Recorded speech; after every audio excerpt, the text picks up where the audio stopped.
Silent learning അഖില miss ആണ്. So നമ്മൾ അടിപൊളിയായിട്ട് ഇതാ ബേസിക് സയൻസിലെ ഫുഡ് ഫോർ ഹെൽത്ത് അല്ലെ, ആഹാരം ആരോഗ്യത്തിന് എന്ന് പറയുന്ന ചാപ്റ്റർ ഒക്കെ സെറ്റ് ആയിട്ട് പഠിച്ചുകൊണ്ടിരിക്കുകയാണ്. അപ്പൊ നമുക്കറിയാം നമ്മുടെ ആഹാരത്തില് നമ്മുടെ ഭക്ഷണ രീതിയില് നമ്മൾ ഉൾപ്പെടുത്തേണ്ട കുറെ ആളുകളെയാണ് നമ്മൾ ഇവിടെ പരിചയപ്പെട്ടിട്ടുള്ളത്. ശരിയായ ഭക്ഷണക്രമം എങ്ങനെയൊക്കെയാണെന്നൊക്കെയുള്ള കാര്യങ്ങൾ നമ്മൾ പഠിച്ചുകൊണ്ടിരിക്കുകയായിരുന്നു. അവിടെ കാർബോഹൈഡ്രേറ്റ്സ് ഉണ്ടായിരുന്നു, പ്രോട്ടീൻസ് ഉണ്ടായിരുന്നു, ഫാറ്റിന്റെ പ്രാധാന്യം എന്താന്ന് പറഞ്ഞു, ഫൈബർ, വാട്ടർ കണ്ടന്റ്, ഇതൊക്കെ നമ്മൾ ഡിസ്കസ് ചെയ്തു അല്ലെ. ഇന്ന് നമ്മൾ പറയാൻ പോകുന്നത് നമ്മുടെ ഫുഡില് അത്രയും പ്രധാനപ്പെട്ട ഒരാളെ പറ്റിയാണ്. അതായത് ഒരു കാരണവശാലും ഇവരുടെ ഡെഫിഷ്യൻസി നമ്മുടെ ശരീരത്തിൽ ഉണ്ടാവാൻ പാടില്ല.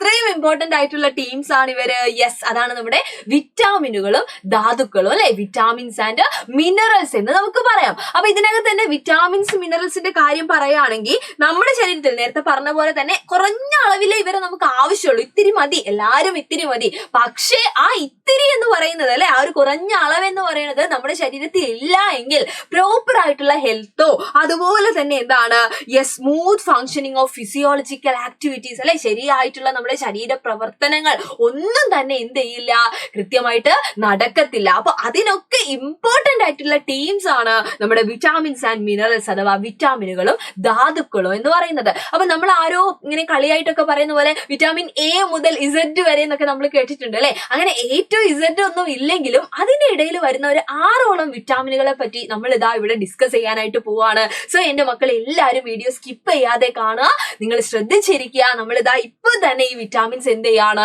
പഠിച്ചെടുക്കാനായിട്ട് പോവാണ്. അപ്പൊ നമ്മൾ കഴിക്കുന്ന എല്ലാത്തിലും, അതായത് പച്ചക്കറി ആയിക്കോട്ടെ, പഴങ്ങളായിക്കോട്ടെ, മുട്ടയും പാലും ആയിക്കോട്ടെ, ഇതിലൊക്കെ നമുക്ക് ആവശ്യമായിട്ടുള്ള കുറെ വിറ്റാമിനുകൾ ഉണ്ട്. അവരേതൊക്കെയാണ്, ആ വിറ്റാമിനുകൾ എങ്ങനെയൊക്കെയാണ് നമ്മളെ ഹെൽപ്പ് ചെയ്യുന്നത്, നമ്മുടെ ബോഡിയുടെ ഏതൊക്കെ പാർട്ടിനെയാണ് ഇവരെ ഇൻഫ്ലുവൻസ് ചെയ്യുന്നത് എന്നുള്ളത് നമുക്ക് നോക്കാം അല്ലെ. സോ ആദ്യം തന്നെ നമ്മൾ പരിചയപ്പെടാൻ പോകുന്നത്, നമുക്കറിയാം ഇംഗ്ലീഷ് ആൽഫബറ്റ് ഒക്കെ നമ്മൾ പഠിക്കുന്ന സമയത്ത് എയിലല്ലേ നമ്മൾ സ്റ്റാർട്ട് ചെയ്യുന്നത്. സോ വിറ്റാമിനുകളെ കുറിച്ച് നമ്മൾ പഠിക്കുന്ന സമയത്ത് നമ്മൾ എയിലാണ് തുടങ്ങുന്നത്. വിറ്റാമിൻ എ അല്ലെ. വിറ്റാമിൻ എ, വിറ്റാമിനെ തന്നെയാണ് നമ്മൾ ജീവകം എന്ന് വിളിക്കുന്നത് കേട്ടോ. അപ്പൊ ജീവകം എ അല്ലെങ്കിൽ വിറ്റാമിൻ എ. വിറ്റാമിൻ എ എന്ന് എവിടെയെങ്കിലും കണ്ടാൽ മക്കൾ ആദ്യം ഓർക്കേണ്ടത് നമ്മുടെ കണ്ണിനെ പറ്റിയാണ്. നമ്മൾ ആദ്യം കാഴ്ചകളൊക്കെ കാണുന്നത് നമ്മുടെ കണ്ണിലൂടെയാണ് അല്ലെ. അപ്പൊ വിറ്റാമിൻ എ എന്ന് പറയുന്ന സമയത്ത് ആദ്യം മക്കൾ പോവേണ്ടത് ദാ നമ്മുടെ കണ്ണിലേക്കാണ്, നമ്മുടെ ഐസിലേക്കാണ്. അതായത് നമ്മുടെ കണ്ണിന്റെ, നമ്മുടെ ഐസിന്റെ ഒക്കെ ഹെൽത്തിന് അത്രയും ഇമ്പോർട്ടന്റ് ആയിട്ടുള്ള ഒരു വിറ്റാമിൻ ആണ് വിറ്റാമിൻ എ എന്ന് പറയുന്നത്. കണ്ണിന് മാത്രമൊന്നും അല്ല അല്ലെ, കണ്ണിന്റെ കൂടെ തന്നെ എന്താണ് നമ്മുടെ മുടിയും അതുപോലെ തന്നെ നമ്മുടെ സ്കിന്നും എല്ലാം ഉൾപ്പെടുന്നുണ്ട്. പക്ഷേ കുറച്ചും കൂടെ ഇമ്പോർട്ടന്റ് ആയിട്ടുള്ളത് നമ്മുടെ കണ്ണ് തന്നെയാണ്. കാരണം വിറ്റാമിൻ എയുടെ ഡെഫിഷ്യൻസി എന്ന് പറയുന്നത് നമുക്ക് നിശാന്തത, അതായത് നൈറ്റ് ബ്ലൈൻഡ്നെസ് എന്ന് നമ്മൾ പറയും. മങ്ങിയ വെളിച്ചത്തിലൊന്നും നമുക്ക് കൃത്യമായിട്ട് കാണാൻ പറ്റാത്തൊരവസ്ഥ, അതിലേക്കൊക്കെ എന്ത് ചെയ്യുന്നുണ്ട്, നമ്മളെ കൊണ്ടുവന്ന് എത്തിക്കുന്നുണ്ട്. സോ കണ്ണുമായിട്ട് ബന്ധപ്പെട്ടതാണ് നമ്മുടെ വിറ്റാമിൻ എ എന്ന് പറയുന്നത്. നമ്മൾ കഴിക്കുന്ന ഇലക്കറികളിലൊക്കെ ഈ വിറ്റാമിൻ ധാരാളമായിട്ടുണ്ട്. ഇലയുടെ ഉപ്പേരി അല്ലെ, തോരനൊക്കെ വെച്ച് കഴിക്കാറല്ലേ, ചീരയില ആയിക്കോട്ടെ, മുരിങ്ങയില ആയിക്കോട്ടെ, എല്ലാം എന്താണ് വളരെ നല്ലതായിട്ടുള്ള കാര്യമാണ്. സോ അതാണ് നമ്മുടെ വിറ്റാമിൻ എനെ പറ്റി നമുക്ക് പറയാനുള്ളത്. അപ്പൊ എയിൽ നിന്ന് നമ്മൾ നേരെ എങ്ങോട്ട് ചാടുവാണ്, നമ്മുടെ ബിയിലേക്ക് ചാടുവാണ്. എയിൽ നിന്ന് നേരെ നമ്മൾ എങ്ങോട്ടേക്ക് ചാടുവാണ്, വിറ്റാമിൻ ബിയിലേക്ക്. അപ്പൊ വിറ്റാമിൻ ബി എന്ന് പറഞ്ഞു കഴിഞ്ഞാൽ ഈ പറഞ്ഞതുപോലെ വിറ്റാമിൻ ബിയുടെ ഒരു ഗ്രൂപ്പ് തന്നെയുണ്ട്. ഒരു പ്രധാനപ്പെട്ട ഒരു ഗ്രൂപ്പ് ഓഫ് വിറ്റാമിൻസ് ആണ് വിറ്റാമിൻ ബി എന്ന് പറയുന്നത്. അത് നമ്മുടെ എന്താണ്, നമ്മുടെ ശരീരത്തിൽ നമ്മൾ പറഞ്ഞു കാർബോഹൈഡ്രേറ്റും പ്രോട്ടീനും ഒക്കെ ആവശ്യമുണ്ട് എന്നല്ലേ. അതിനെയൊക്കെ കൃത്യമായിട്ട് ഉപയോഗപ്പെടുത്തണ്ടേ ശരീരം, അതിനു വേണ്ടിയിട്ട് നമ്മുടെ വിറ്റാമിൻ ബിനെ നമുക്ക് ആവശ്യമുണ്ട്. അതിന്റെ അപ്പുറത്തേക്കായിട്ട് നമ്മുടെ ബ്ലഡില് ചുവന്ന രക്താണുക്കൾ, അതായത് റെഡ് ബ്ലഡ് സെൽസ് എന്ന് നമ്മൾ പറയുന്നുണ്ട്, അതിന്റെ ഫോർമേഷനും അതുപോലെ തന്നെ നമ്മുടെ സ്കിന്നിന്റെ ഹെൽത്തിന്, നമ്മുടെ സ്കിന്നുമായിട്ട് ബന്ധപ്പെട്ട് നമ്മുടെ സ്കിന്നിന്റെ ഹെൽത്തിനൊക്കെ ഇമ്പോർട്ടന്റ് ആയിട്ടുള്ള ഒരു വിറ്റാമിൻ ആണ് വിറ്റാമിൻ ബി എന്ന് പറയുന്നത്. ഇനി ഇതിനൊക്കെ അപ്പുറത്തേക്ക് ഒരു കാര്യം കൂടെ മിസ് പറഞ്ഞുതരാം. ഈ വിറ്റാമിൻ ബി കുറഞ്ഞു കഴിയുന്ന സമയത്താണ് നമുക്ക് ഇതാ വായിലൊക്കെ പുണ്ണ് വരാറില്ലേ, വായ്പുണ്ണൊക്കെ വരാറില്ലേ. ഈ വായ്പുണ്ണ് എന്ന് പറയുന്നത് എന്താണ്, വിറ്റാമിൻ ബിയുടെ കുറവ് മൂലം ഉണ്ടാവുന്ന ഒരു അസുഖമാണ്. കാരണം ആ സമയത്ത് നമ്മളിപ്പോ മെഡിക്കൽ ഷോപ്പിലാവട്ടെ അല്ലെങ്കിൽ ഡോക്ടറെ അടുത്തൊക്കെ പോയി കഴിഞ്ഞാൽ ബി കോംപ്ലക്സ് എന്ന് പറയുന്ന മെഡിസിനാണ് നമ്മൾ വാങ്ങി കഴിക്കുന്നത്. കാരണം വിറ്റാമിൻ ബി ഉണ്ടെങ്കിൽ നമുക്ക് വായ്പുണ്ണൊക്കെ എന്ത് ചെയ്യില്ല, അങ്ങനെ നമ്മളെ എഫക്ട് ചെയ്യില്ല.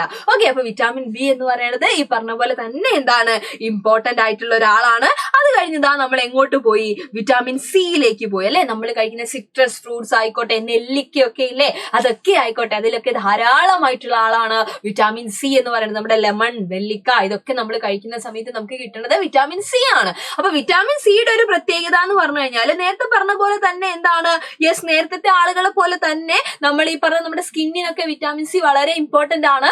അതിന്റെ കൂടെ തന്നെ മക്കളെ ഓർത്ത് വെക്കുക, നമ്മുടെ മോണയുണ്ടല്ലോ, നമ്മുടെ മോണ, നമ്മുടെ പല്ലിനാവട്ടെ നമ്മുടെ മോണയ്ക്കാവട്ടെ, അതിന്റെയൊക്കെ ആരോഗ്യത്തിന് ആര് ഇമ്പോർട്ടന്റ് ആണ്, വിറ്റാമിൻ സി എന്ന് പറയുന്ന ആള് വളരെ പ്രധാനപ്പെട്ട ആളാണ്. അപ്പൊ നിങ്ങൾ ആലോചിക്കുക, വിറ്റാമിൻ സി ഒക്കെ കുറയുമ്പോഴാണ് നമ്മുടെ മോണയിലൊക്കെ നമുക്ക് പഴുപ്പൊക്കെ വരും, സ്കർവി എന്ന് പറഞ്ഞിട്ടുള്ള ഒരു അസുഖമൊക്കെ ഉണ്ട്. അതിലേക്കൊക്കെ നമ്മളെ കൊണ്ടെത്തിക്കുന്നത് എന്താണ്, വിറ്റാമിൻ സിയുടെ ഡെഫിഷ്യൻസി ആണ്. അപ്പൊ നമ്മുടെ പല്ലിന്റെ മോണ, എന്ന് പറയുന്നത് അതാണ്. നമ്മുടെ മോണയാട്ടെ പല്ലിന്റെ ആയിക്കോട്ടെ കേട്ടോ, എല്ലാത്തിന്റെയും ആരോഗ്യം, ചർമ്മം, സ്കിൻ ആയിക്കോട്ടെ, നമ്മൾ നേരത്തെ പറഞ്ഞ പോലെ നമ്മുടെ രക്തകോശങ്ങൾ അല്ലെ, ബ്ലഡ് സെൽസ് ആയിക്കോട്ടെ, അതിന്റെയൊക്കെ ആരോഗ്യത്തിന് ആര് വേണം, നമുക്ക് വിറ്റാമിൻ സി നമുക്ക് ആവശ്യമാണ്. അപ്പൊ നേരത്തെ പറഞ്ഞ പോലെ സിട്രസ് ഫ്രൂട്ട്സ് ഒക്കെ വിറ്റാമിൻ സിയുടെ ഒരു കലവറയാണ് കേട്ടോ. അടുത്തത് സി കഴിഞ്ഞു കഴിഞ്ഞാൽ പിന്നെ പ്രധാനപ്പെട്ട ഒരാളാണ് വിറ്റാമിൻ ഡി. ഇന്നത്തെ കാലത്ത് പലർക്കും ഡെഫിഷ്യൻസി വരുന്ന ഒരു കേസാണ് വിറ്റാമിൻ ഡി എന്ന് പറയുന്നത്. ഇതിന് കാരണം എന്താണെന്ന് വെച്ച് കഴിഞ്ഞാൽ വിറ്റാമിൻ ഡിക്ക് ഒരു പ്രത്യേകതയുണ്ട്.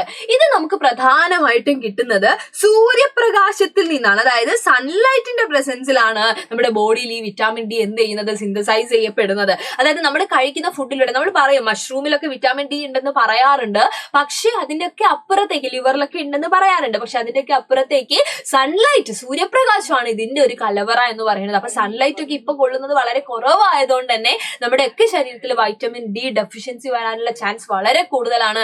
ഇതെന്ന് പറഞ്ഞു കഴിഞ്ഞാൽ പ്രധാനമായിട്ടും നമ്മുടെ കാൽസ്യത്തിന്റെയും ഫോസ്ഫറസിന്റെയും ഒക്കെ നമ്മുടെ ശരീരത്തിൽ എന്ത് ചെയ്യാണ്, ആഗിരണം ചെയ്യുന്നതിന് ഹെൽപ്പ് ചെയ്യുന്ന ആളാണ്. അതുകൊണ്ട് തന്നെ എല്ലിന്റെയും പല്ലിന്റെയും health of bone and teeth ആണ് നമ്മുടെ വിറ്റാമിൻ ഡിയുടെ പ്രധാനപ്പെട്ട ഫംഗ്ഷൻ എന്ന് പറയുന്നത്. അപ്പൊ വിറ്റാമിൻ ഡി കുറഞ്ഞു കഴിഞ്ഞാൽ നമുക്കിതാ നമ്മുടെ എല്ലുകൾക്കൊക്കെ ചെറിയ വേദന, ജോയിന്റുകളിലൊക്കെ നമുക്ക് വേദന വരാൻ തുടങ്ങും, കാലിലൊക്കെ വേദന വരാൻ തുടങ്ങും. ഓക്കെ, അപ്പൊ വിറ്റാമിൻ ഡി എന്ന് പറയുന്നത് ഇമ്പോർട്ടന്റ് ആണ്. അപ്പൊ അതുകൊണ്ടാണ് നിങ്ങൾ കേട്ടിട്ടുണ്ടാവും ചെറുപ്പത്തിലൊക്കെ നമ്മൾ എന്താണ്, വെയിൽ കൊള്ളണം, അല്ലെങ്കിൽ ഡോക്ടറൊക്കെ പോകുന്ന സമയത്ത് പറയാറുണ്ട് അല്ലെ, ഇളം വെയിൽ കൊള്ളണം എന്നൊക്കെ പറയാറുണ്ട്. അപ്പൊ ഇന്നത്തെ കാലത്താണെങ്കിൽ ഡോക്ടേഴ്സ് പല ടൈമാണ് പറയുന്നത്, എന്നിരുന്നാലും നമ്മുടെ സൺലൈറ്റിൽ നിന്നാണ് എന്ത് കിട്ടുന്നത് എന്ന് ഓർത്തു വെക്കുക.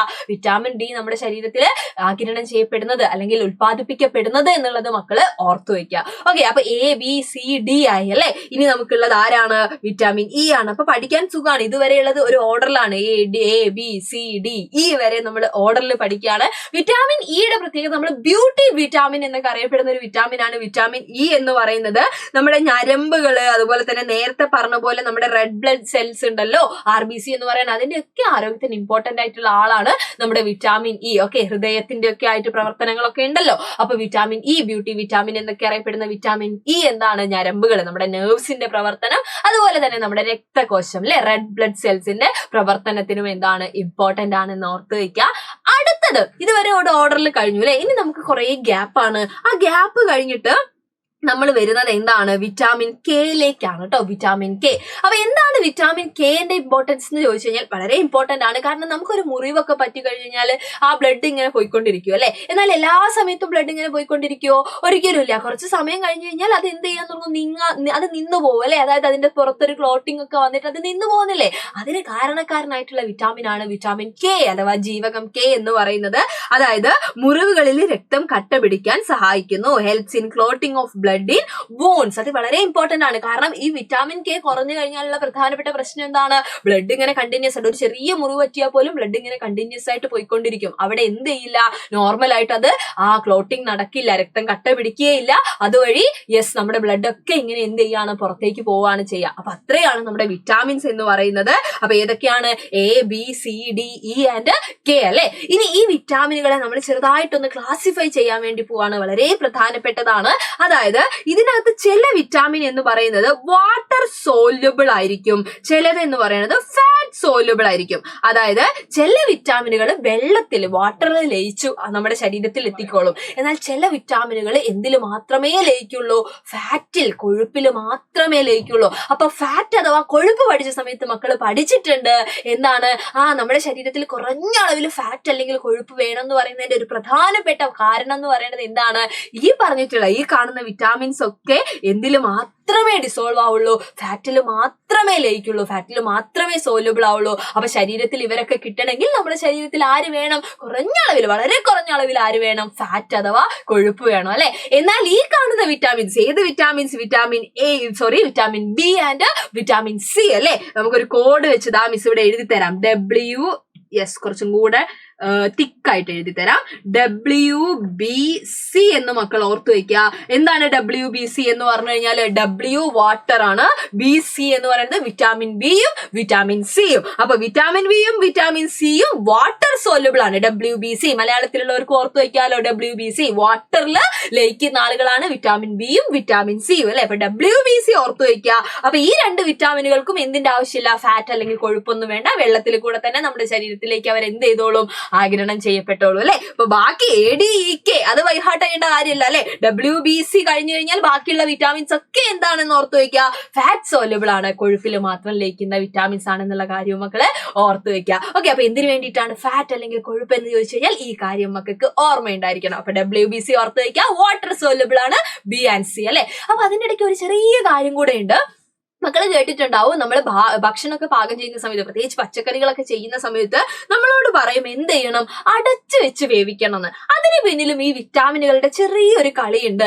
അതായത് ഇപ്പൊ പറഞ്ഞ WBC ഓർത്ത് വയ്ക്കുക. അപ്പൊ വിറ്റാമിൻ സി ഒക്കെ ധാരാളമായിട്ട് എന്താണ് നമ്മുടെ പച്ചക്കറികളിലൊക്കെ ഉണ്ട് അല്ലെ. അപ്പൊ അത് നമ്മൾ തിളപ്പിക്കുന്ന സമയത്ത് അത് വാട്ടർ സോല്യൂബിൾ അല്ലേ, വെള്ളത്തിൽ ലയിക്കുന്നതല്ലേ. അത് വെള്ളത്തിൽ അങ്ങോട്ട് ലയിച്ചിട്ട് ഈ വെള്ളം നമ്മൾ തുറന്നു വെച്ചാണ് തിളപ്പിക്കുന്നതെങ്കിൽ കുറെ ആവിയായിട്ട് പോവാറില്ലേ. അപ്പൊ നമ്മൾ തുറന്നു വെച്ച് വേവിക്കുന്ന സമയത്ത് കുറെ ഈ വെള്ളത്തിൽ കൂടെ നീരാവിയായിട്ട്, വാട്ടർ വേപ്പർ ആയിട്ട് നമ്മുടെ വിറ്റാമിനും കൂടെ എന്ത് ചെയ്തു പോവും? നഷ്ടപ്പെട്ടു പോവും. അത് നഷ്ടപ്പെടാതിരിക്കാൻ വേണ്ടിയിട്ടാണ് നമ്മളോട് എന്ത് ചെയ്യാൻ പറയുന്നത്? അടച്ചു വെച്ചിട്ട് അല്ലെ, ക്ലോസ് ചെയ്തിട്ട് മാത്രം എന്ത് ചെയ്യാ, അല്ലെങ്കിൽ കവർ ചെയ്തിട്ട് മാത്രം എന്ത് ചെയ്യാ, നമ്മുടെ വെജിറ്റബിൾസ് ഒക്കെ നമ്മൾ കുക്ക് ചെയ്തെടുക്കുക. ഇല്ലെങ്കിൽ അതിനകത്തുള്ള നമ്മുടെ വിറ്റാമിൻസ് ഒക്കെ, അതായത് ബിയും സിയും ആണ് പ്രധാനമായിട്ടുള്ളത്, അവരെന്ത് ചെയ്തു പോവും? അവരൊക്കെ പുറത്തേക്ക് നമ്മുടെ വെള്ളത്തിൽ ലയിച്ചിട്ട് ആ വെള്ളം ആവിയായി പോകുന്ന സമയത്ത് അതിന്റെ കൂട്ടത്തില് പോയി പോവും. ഓക്കെ, അപ്പൊ ബാക്കി വിറ്റാമിൻസിനൊന്നും ഇത് പ്രശ്നമില്ലാത്ത എന്തുകൊണ്ടാണ്? ബാക്കി വിറ്റാമിൻസ് ഒന്നും നമ്മുടെ വെള്ളത്തിൽ ഡിസോൾവ് ആവുന്നില്ല അല്ലെ. അതൊക്കെ പച്ചക്കറിയിൽ തന്നെ ഉണ്ടാവും, അത് എങ്ങോട്ട് പോകുന്നില്ല, വെള്ളത്തിലേക്ക് പോകുന്നില്ല. അത് നമ്മുടെ ശരീരത്തിൽ എത്തിയിട്ട് നമ്മുടെ ഫാറ്റിൽ മാത്രമേ അത് എന്ത് ചെയ്യുന്നുള്ളൂ? ഡിസോൾവ് ആവുന്നുള്ളൂ. ഓക്കെ, അപ്പൊ ആ കാര്യങ്ങൾ ഓർത്ത് വയ്ക്കുക. അപ്പൊ ഇന്ന് പ്രധാനമായിട്ടും നമ്മൾ വിറ്റാമിൻസിനെ പറ്റിയാണ് പഠിച്ചിട്ടുള്ളത്. അതിൽ തന്നെ WBC ഓർക്കുക, വാട്ടർ സോല്യൂബിൾ ആണ്, ബിയും സിയും അല്ലെ, വാട്ടറിൽ ലയിക്കുന്ന ആളുകൾ. മറ്റേതൊക്കെ എന്താണ്? ഫാറ്റ് സോല്യൂബിൾ അഥവാ കൊഴുപ്പിൽ ലയിക്കുന്ന ആളുകളാണ്. അപ്പൊ ഇനിയും നമുക്ക് ധാതുക്കളെ പറ്റി അതുപോലെ തന്നെ ബാക്കി കുറെ ക്വസ്റ്റ്യൻസും കാര്യങ്ങളൊക്കെ ഡിസ്കസ് ചെയ്യാനുണ്ട്. അതൊക്കെ ആയിട്ട് മിസ് വീണ്ടും വരാം. അതിനു മുമ്പേ ഇവിടെ ഒരു ഡയഗ്രാം കൊടുത്തിട്ടുണ്ട്. ഈ ഡയഗ്രാം എന്ന് പറയുന്നത് നമ്മുടെ വിറ്റാമിനുകളിലെ ഇപ്പൊ ഇതുവരെ നമ്മൾ പറഞ്ഞിട്ടുള്ള കാര്യങ്ങളെല്ലാം എന്ത് ചെയ്തിരിക്കുകയാണ്? സിംഗിൾ ഡയഗ്രത്തിൽ കൊടുത്തിരിക്കുകയാണ്. നിങ്ങളുടെ ടെക്സ്റ്റ് ബുക്കിൽ നിങ്ങൾ കണ്ടിട്ടുണ്ടാവും. ഇത് നിങ്ങൾക്ക് ഇങ്ങനെ തരാൻ കാരണം ഇത് ബൈഹാർട്ട് ചെയ്യാൻ വേണ്ടിയിട്ടല്ല, നമ്മളിപ്പോ പഠിച്ച കാര്യം തന്നെയാണ്. അതിങ്ങനെ ഓരോരോ എന്താണ് കോളത്തിലായിട്ട് കൊടുത്തിരിക്കുകയാണ്. അതിന്റെ ഭക്ഷണ സാധനങ്ങളും അതുപോലെ അതിന്റെ ഫംഗ്ഷൻ എന്താണ്, എന്തിനാണ്, അതിന്റെ ധർമ്മം എന്താണെന്നുള്ളതും അവിടെ കൊടുത്തിരിക്കുകയാണ്. അത് നമ്മൾ എന്ത് ചെയ്യുക? ഇതുവരെ പഠിച്ചതിന് ശേഷം അതൊന്ന് നോട്ട് ചെയ്ത് വെക്കുക. കാരണം മാച്ച് ദ ഫോളോയിങ് ഒക്കെ ആയിട്ട് തരുന്ന സമയത്ത് നമുക്ക് എന്ത് ചെയ്യാൻ പറ്റണം? ആൻസർ ചെയ്യാനായിട്ട് പറ്റണം അല്ലെ. അപ്പൊ ഇതിനെക്കുറിച്ചൊക്കെ ഡീറ്റെയിൽ ആയിട്ട് ഇനിയും നിങ്ങൾക്ക് കുറെ കാര്യങ്ങളൊക്കെ പഠിക്കാനുണ്ട് അല്ലെ. ഒക്കെ വേണമെന്ന് തോന്നുകയാണെങ്കിൽ മക്കൾക്ക് അറിയാം, നമ്മുടെ വജ്ര ബാച്ച്, നമ്മുടെ ക്ലാസ് 6ന്റെ സ്വന്തം വജ്ര ബാച്ച് ഉണ്ട്. അപ്പൊ ആ ബാച്ചിൽ ഇതുവരെ ജോയിൻ ചെയ്യാത്ത മക്കൾ ആരെങ്കിലും ഉണ്ടെങ്കിൽ എന്ത് ചെയ്യുക? ഈ നമ്പറിൽ ഒന്ന് കോണ്ടാക്ട് ചെയ്യുക. ഇപ്പോഴും അവിടെ അഡ്മിഷൻ നടന്നുകൊണ്ടിരിക്കുകയാണ്. 2.0 അല്ലെ, വജ്ര 2.0 അഡ്മിഷൻ നടന്നുകൊണ്ടിരിക്കുകയാണ്. അപ്പൊ കോണ്ടാക്ട് ചെയ്തിട്ട് എത്രയും പെട്ടെന്ന് തന്നെ അഡ്മിഷൻ എടുക്കുക. അപ്പൊ ഈ വീഡിയോ ഇഷ്ടപ്പെട്ടിട്ടുണ്ടെങ്കിൽ ലൈക്ക് ചെയ്യുക, നിങ്ങളുടെ ഫ്രണ്ട്സിനൊക്കെ ഷെയർ ചെയ്ത് കൊടുക്കുക. നമുക്ക് വീണ്ടും കാണാം. അതുവരെ എല്ലാവർക്കും thank you so much and by.